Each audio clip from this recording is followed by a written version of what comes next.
സംസ്ഥാന ബജറ്റിൽ ഇത്തവണ തൃത്താല മണ്ഡലത്തില് 12 പദ്ധതികൾക്കായി 26.18 കോടി രൂപയുടെ ഭരണാനുമതി. ഇതിനു പുറമെ 8 പദ്ധതികൾ കൂടി ബജറ്റിൽ ഉൾപ്പെടുത്തുകയും ചെയ്തിട്ടുണ്ട്.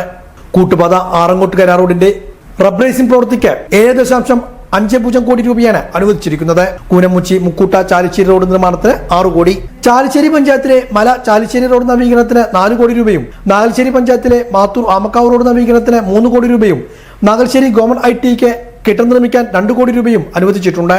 ആനക്കര പഞ്ചായത്തിലെ മലമൽക്കാവ് GMLP സ്കൂൾ കെട്ടിടത്തിന് 75 ലക്ഷം രൂപയും, പരുതൂർ പഞ്ചായത്തിലെ പഴങ്ങാടി ചിറങ്കര റോഡിന് 50 ലക്ഷം രൂപയും അനുവദിച്ചു. ചാലിശ്ശേരി പഞ്ചായത്തിലെ നായർകുളം നവീകരണത്തിന് 50 ലക്ഷം, നാഗൽശ്ശേരി പഞ്ചായത്തിലെ നീരാട്ടിക്കുളം നവീകരണത്തിന് 50 ലക്ഷം, തിരുമറ്റിക്കോട് പഞ്ചായത്തിലെ രായമംഗലം ദുബായ് റോഡിൽ പാല നിർമ്മാണത്തിന് 45 ലക്ഷം, കപ്പൂർ തോട്ടുപാടം ടൂറിസം പ്രോജക്ടിന് 63 ലക്ഷം, പരുത്തൂർ പഞ്ചായത്തിലെ എച്ചുണ്ണി പാലം നിർമ്മാണത്തിന് 35 ലക്ഷം എന്നിങ്ങനെയാണ് ബജറ്റിൽ തുക വകയിരുത്തിയിരിക്കുന്നത്.